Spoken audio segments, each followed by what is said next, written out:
Aren't you going to eat the sandwich? In a minute.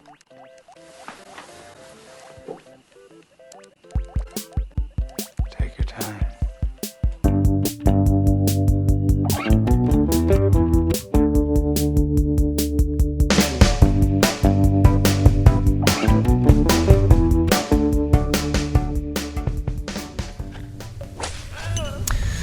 Hello there, listener, and welcome to episode 11 of Food to Watch Films By. Now, you're probably wondering why I've met you here, of all places. You can probably hear there's some pretty crazy stuff going on in the background, but anyway, I'll get to that in just a minute. Adam's going to be here any second now. If you've not listened to this podcast before, basically we talk about films we've watched and recommend food that we think would help to heighten and enhance your sensory experience of watching that film. Adam. Oh, here's Adam now. Are you alright? Am I alright? Why are we meeting out here, mate? I thought it'd be kind of basically. We don't have the budget for these kind of locations for a start. Basically for the benefit of the listener, basically we're in the Temple of Doom. As you know, Adam, as we agreed, the theme of this episode was indie films. No. It's indie as in independent movies, not a tribute to Indiana Jones. Well, this is embarrassing. I've literally just taken a poison dart in the arse from a bunch of frigging pygmies back there. Yeah, and it was no easy feat getting here as well. My right arse cheek is slowly going numb. I don't know if I could be dying. I'm not entirely sure at the moment. Yeah, you do look a bit peaky. I'm not going to be able to sit right for a week. I know that. Oh, well, that was a bit of a waste of time. Should we get out of here then? I'll just book the next EasyJet flight, shall I? Stupid. Stupid, Johnny. I'll have to see if those elephants are still hanging around to carry us back out. We need to start moving forward, have clear lines of communication. Well, hang on. I can't even remember the way out of here. Do we go to the left or the right tunnel? I don't know, man. I mean, they all look the same. Did you not have like a... did you have a map? I'll tell you what, I did say to our guide, if you didn't hear from us in about an hour or so, he'd come back and check we're okay, so let's wait for him. So okay. I don't know, in the meantime, do you want to give us your top 5? May as well kill some time, haven't we? Mm-hmm. Yeah, Adam's top 5.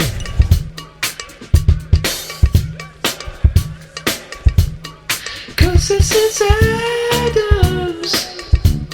Adam's top 10. I mean 5. Yeah, so this episode is dedicated to indie, as in independent movies. Yeah, okay. And really, it's about time that we had an episode solely dedicated to independent films. I mean, we're not least because we look to independent movies to really, I suppose, move forward and evolve storytelling. Yeah, do something a little different. Yeah, well, this is it. I mean, we need to independent films. The challenge conventions. The reassess and reevaluate the storytelling process. And it's how we move forward. They don't have the restrictions necessarily of hanging over them of mainstream studios. The artist is often free to express themselves as they truly want to. Exactly, and it's a labour of love ultimately as well. Yes. So quite often overlooked, but certainly so valuable when we're looking at films, and for what we do. We need to give the independent films a shout out. Indeed we do. If you've got a cinema, if you're lucky enough to have a cinema in your local area that screens independent films on a regular basis, invest a bit of time. Support your independent films. Yes, do it. Enough preaching anyway, so... yeah. Top 5. What I wanted to do, I thought it'd be too long-winded to go through my top 5 independent films. That would be too much of an exhaustive list because thank God that could be endless. So what I've done is really narrowed it down to the best independent films which I've seen, which will come out in 2016. Today's top 5 is going to be top independent movies of 2016. Top independent movies of 2016. So, in at number 5. Number 5. So I've gone for a film that I've seen fairly recently. It's Captain Fantastic. Oh, right, okay. And Captain Fantastic, not a Marvel superhero flick. It's an independent film. It does sound a bit like that. It does sound a little bit like that, but certainly not. I mean, I suppose you could say the father is a little bit of a superhero, and that is raising single-handedly about 7 children. But ultimately, it follows a father who's kind of isolated his family from modern society due to his kind of socialist ideology and views, and it's about them trying to adapt and the struggles that they face as a family, versus modern society and the conflict that throws against them. It will pull at your heartstrings. It's got some fantastic, darkly comical beats in there, great dialogue, well written, well directed by Matt Ross, and a bit of Hollywood name in there as well, starring Viggo Mortensen. Certainly worth checking out. So number 5, Captain Fantastic. Sounds fantastic. It does indeed. Okay, number 4. So number 4, I've gone for I'm Not a Serial Killer. Oh, yes. Yeah. And I won't go into too much depth on this one, again, because we are going to be reviewing it. Yes, we are talking about it. We are going to be talking about this in a bit more shut depth. up, Adam. I'll keep that brief, but certainly worth a look, and listen to the rest of the podcast to hear what we thought. Yes, but coming 4, up later. I'm Not a Serial Killer. Yes. That's not a statement, by the way, but... Well, it's open to interpretation. Don't call me Pablo. Number 3. I've gone for Hunt for the Wilder People. Oh, right, okay. This Tell film, me about it. You are filmed by director Taika Waititi, and I hope I've pronounced that right. If you're listening, Taika. But it's and if he hasn't, do send him a shit in the post. Yeah, just send me a dirty protest, as you will. Taika Waititi previously directed Eagle vs. Shark. Oh, yes. And What We Do in the Shadows, starring Jermaine Clement from Flight of the Conchords. I don't want to know what you do in the shadows, but anyway. You don't. You really don't. No. But yeah, I mean, this follows. Really, again, it's a bit, in a similar vein to Captain Fantastic. It's a bit of an emotional roller coaster. Ultimately, it follows a story of a young boy with behavioural difficulties who's adopted by a family back in the outback of New Zealand, follows his relationship as it develops with Sam Neill as well, who's one of the lead character in it, doing pretty spot on New Zealand accent. Got Rhys Darby in there as well from Flight of the Conchords. Oh yeah, of course. Again, some fantastically comic beats in there, great film, very unique film, and certainly worth a look. Check it out. So does that bring us on to number 2? It does indeed. Ooh. So number 2, I've gone for Swiss Army Man. Oh, right. Okay, so directed by the Daniels, as it's credited. Jeff Daniels? Well, not that Daniel. It's actually Dan Kwan and Daniel Scheinert. Oh, okay. And again, I hope I've pronounced that correctly, but it stars Paul Dano of Little Miss Sunshine and There Will Be Blood fame. Honestly, I think he's one of the best talents to come out of the last 10 years of film. Acting wise, I think it's fantastic. Always seems to pick these independent movies as well. But Daniel Radcliffe also starring in it. And the concept, if I was to pitch this concept to you, I think they needed 2 sort of well-known actors to get any funding for the concept, because ultimately it helps. It follows. It's a bit of a cross between concept-wise Weekend at Bernie's and Castaway or Robinson Crusoe. Ultimately, it follows a guy on the verge of suicide, lost in the wilderness, until he stumbles upon the body of Daniel Radcliffe's character, who he quickly finds out it can be utilised as a multi-purpose tool, chopping wood, and even using his flatulence to power him in the form of a sort of a jet ski across water. So weird. That sounds pretty bizarre, pretty surreal. But again, this is the thing. It's a bizarre concept. Yeah, but that's what. Yeah, that is the great thing about the indie world, the independent film world. You won't get this kind of thing on the main Dream cinema as well. Who's going to fund that? And ultimately, what it does show is, there's a fantastic story to be told behind it, and it really works. It really links in, and some very, very, very funny beats as well within it, but also again some deep, dark places it reaches as well. So number 2, Swiss Army Man. Yeah, and so number 1. Number 1, I've gone for The Greasy Strangler. Oh, that's right. Sounds kinky. Well, yeah. I mean, immediately with the title, sounds a little bit out there and a little bit strange, and it is probably the most fantastically bizarre film that I've seen all year. It's going to be the most divisive film in that you're going to either love it or you'll hate it. It takes a little bit to kind of tone into the theme of the movie as well. The characters are just so bizarre, but it creates this fantastic world where it all kind of makes sense. The unhinged dialogue, the unhinged storyline, because you've got this cast of unhinged characters, all kind of makes sense. And again, it's what I want to see from an indie film. It's pushing the boundaries of storytelling, and plot and concepts are just what you couldn't really get away with in mainstream film. So it's directed by Jim Hosking. Again, won't go too much into the plot because I think it's one of those films, if you go in with no preconception of what the film is, it'll just be a better ride for you. So it's not about like a guy in a fish and chip shop, all greasy from the oils. I mean, you can. I mean, the title's pretty literal. It is about a guy, a guy who's covered in grease and strangles people. That much is revealed fairly early on. But that's all I'm going to say, because I really want people to see that. And you might see it and think this is total fucking bullshit.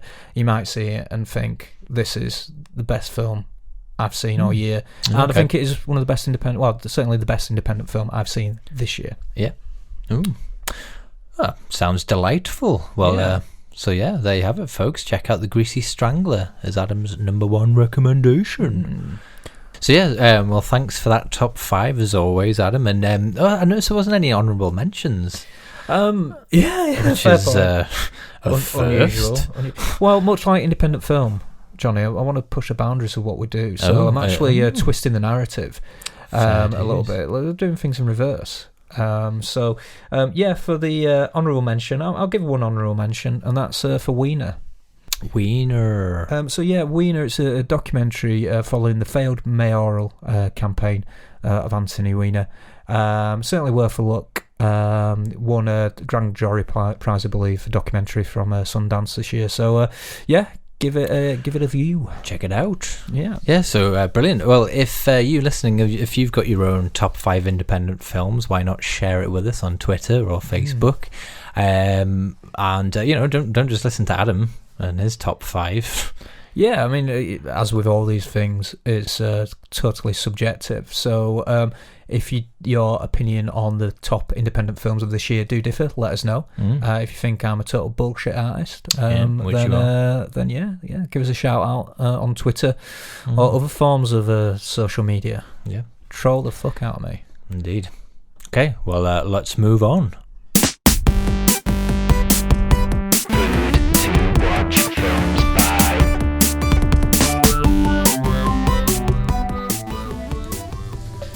Anyway, I don't think that guide's going to come back, so should we just try one of these tunnels? Yeah, it's kind of potluck, but I'm going to let you go first. I've seen Temple of Doom, and I know how this shit can go wrong. Yeah, well, I reckon this one looks alright. Okay, do you want to go first?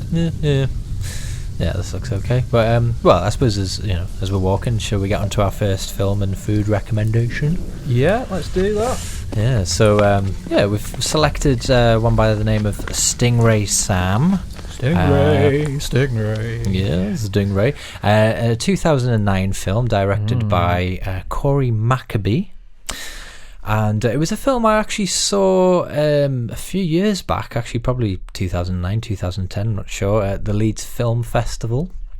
And I thoroughly enjoyed it when I saw it there. But basically, for your benefit, it's a short independent film which follows two characters by the name of Stingray Sam and his partner, the Quasar Kid, who are essentially two convicts who've been on the run, living different lives, and in order to earn their freedom back into society, the Quasar Kid has come back and picked up Stingray and asked him to help him to free a young girl who's been kidnapped by the evil Fredwood.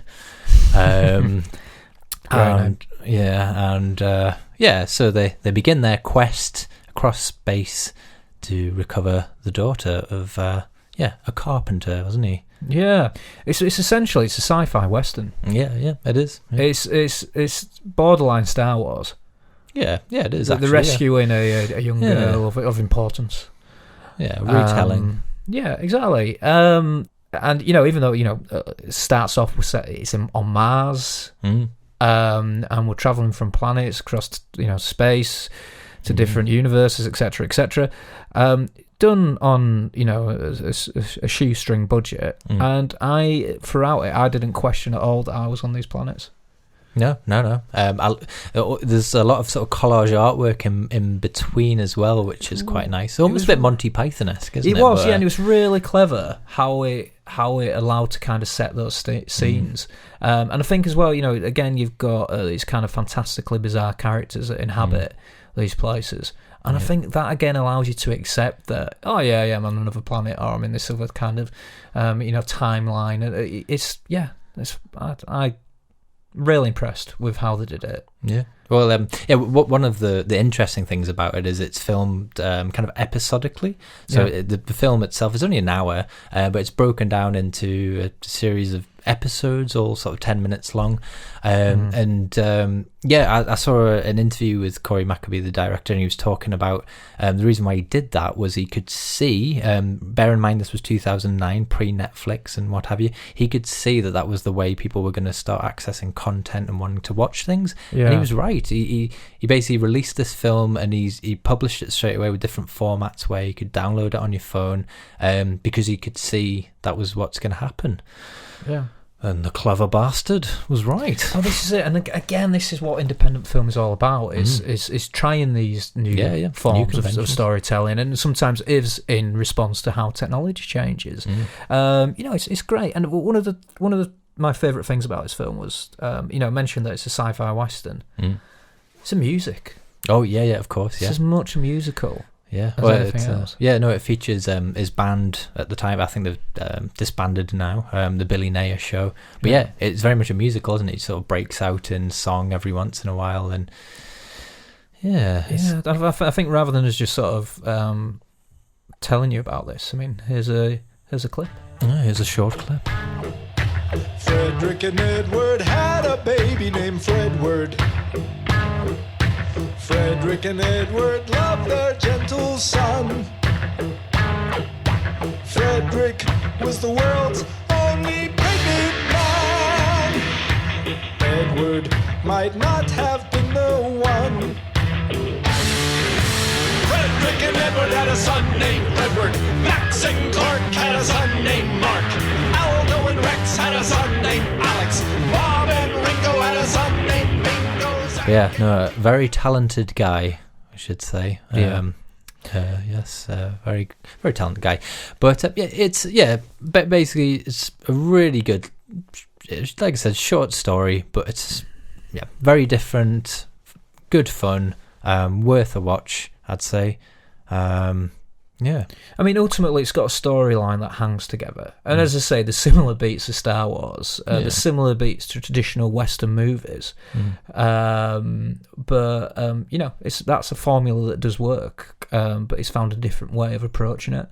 I certainly, I think we're both in agreement with this. As occasionally happens, we're in agreement that we both like this film. And again, go out, find it, seek it out, pay for it. It'll be on Amazon or